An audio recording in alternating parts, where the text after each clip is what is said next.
You're listening to Greater Good Radio Hawaii. Please visit us online at greatergoodradio.com. Today's guest is Mike Post, hands down the most successful music composer in television history. Mike has 2 pieces of music playing every second of each day. How did you get your start, though? I mean, when you first started out, were you just a musician and trying to play in a band? And how do you mean that, just a musician? No, I mean, not just a musician. No, you're 100% right. I started out, I started working when I was 15, 16, working in a band down in Hollywood. I was raised in the San Fernando Valley, where I still live. Mm-hmm. And I knew a guy that knew a guy, and they needed a piano player in this little band, and I think it paid $15 a night, 5 sets a night. 45 minutes on, 15 minutes off. Mm-hmm. It was not highly paid, that's for sure.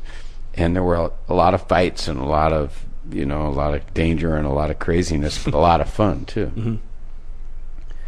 And when I first got in this band, I was real happy to be the piano player. And after about a month, I had ideas about the way we ought to be playing things.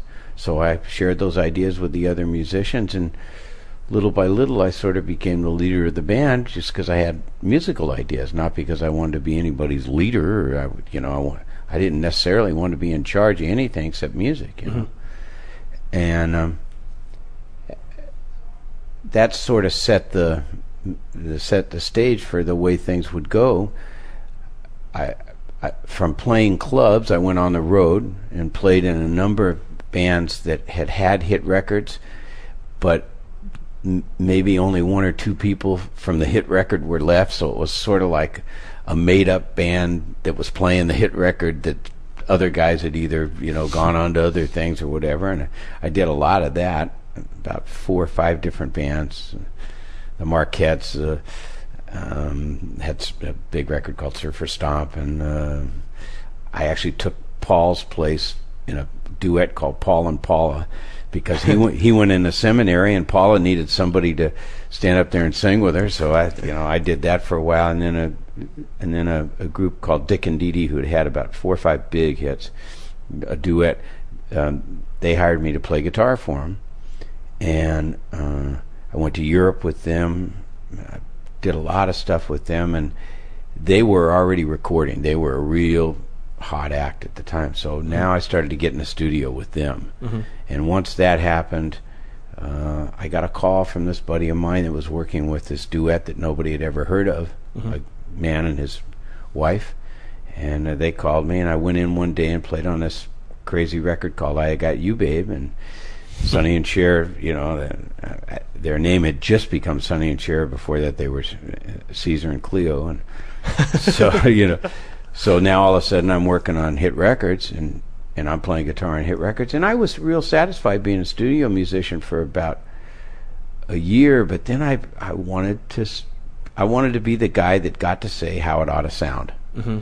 So I started taking, and this is right in with your program, because I was making a really good living as a studio musician, young, married, living in an apartment, didn't have any money in the bank, but was doing real well. Mm-hmm. Was for a 21-year-old or a 20-year-old at the time. I mean, I was doing well, and I was part of something that was on the radio, mm-hmm. and I was part of something that was making other people famous.